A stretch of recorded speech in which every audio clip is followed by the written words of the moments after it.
Our belief that we can control and our attachment to controlling what happens to us is one of the greatest sources of misery.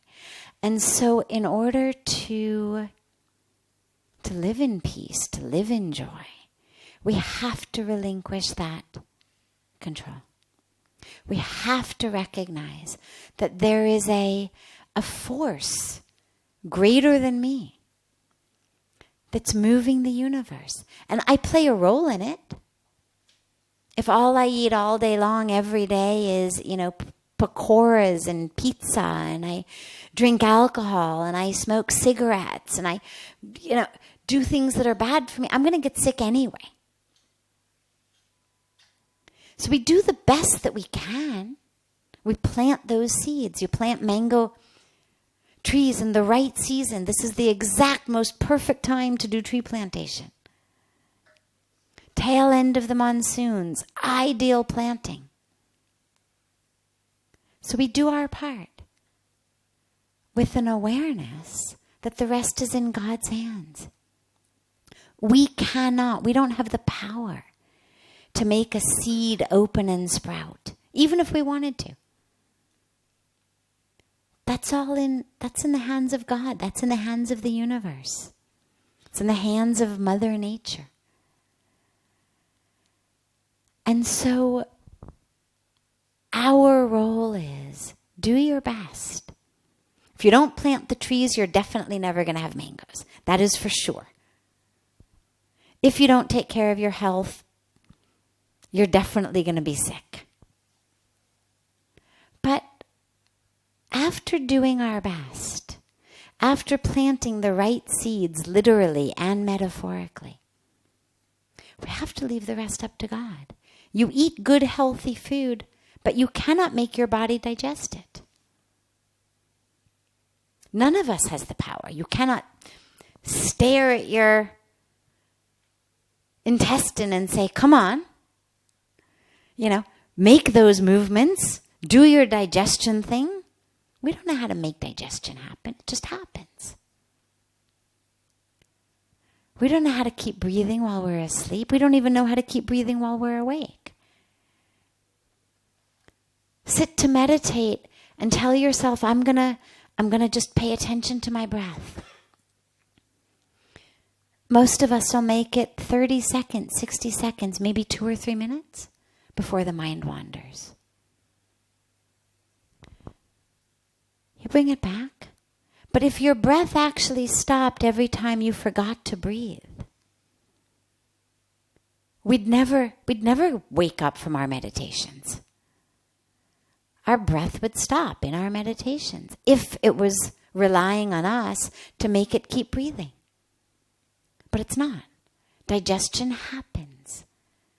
Breathing happens. Seeds sprout, they become trees. And so we have to have that faith in the divine universe that it's gonna take care of us, and that whatever is meant to happen is what's gonna happen, assuming that we have done our part. If you never go to class, you're gonna fail the exam. Unless you happen to have figured out a way to stay home and read the books and learn it online or something. But if you don't study, if you don't go to class and you don't study, and you don't read the material, you're going to fail the exam. We have to do our part. But going to class, taking notes, studying really hard, reading the books, it's the best chance you have at getting a good grade on the exam. But it doesn't guarantee it. That teacher could have been in a really bad mood that morning.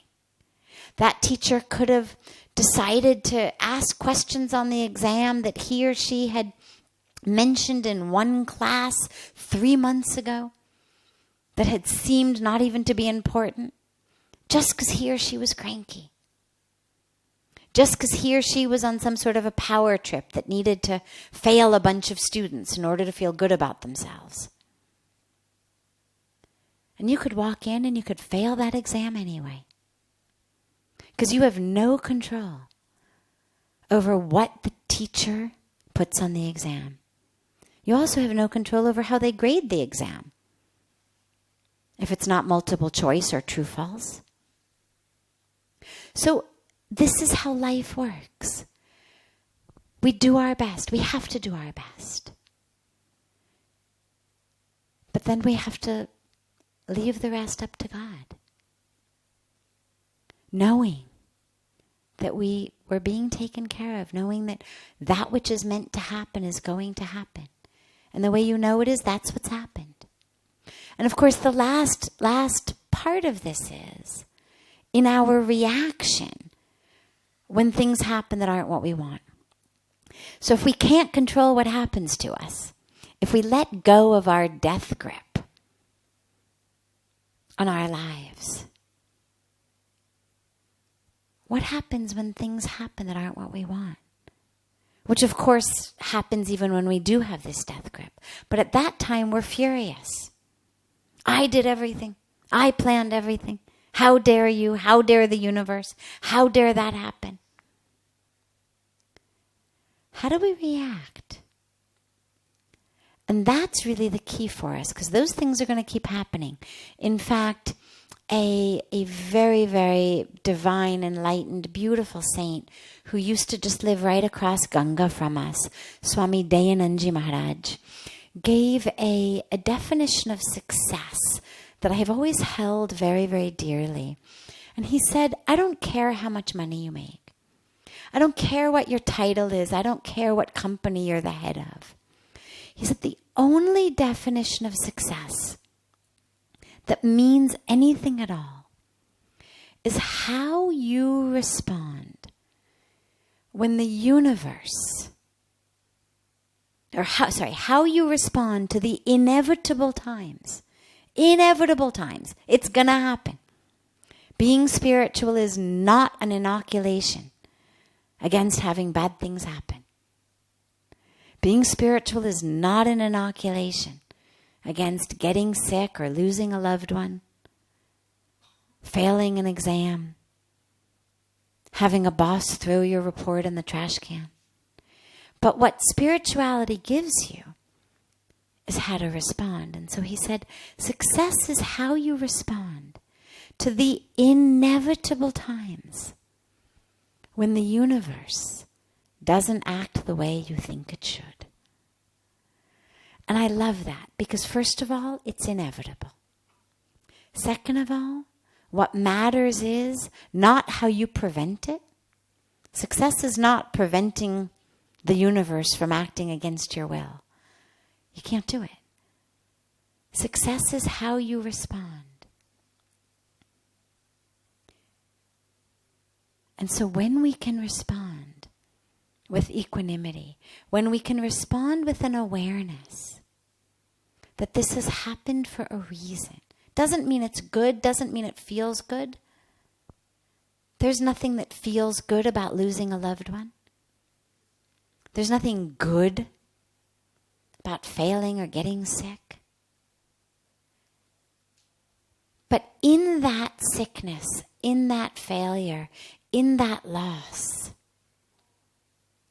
we are able to take steps forward that are what's necessary for us in our lives.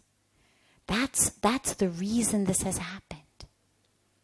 And so when these moments happen, these events happen, you can't control what happens outside, but you can control your response to it. And that's what we have to work on, is how can I see whatever happens as something that happens for a reason and take it as an opportunity to take my next step closer to the divine, closer to spiritual experience, spiritual awareness, spiritual awakening, enlightenment, whatever you call it. It's in our hands. And that's what we get to control.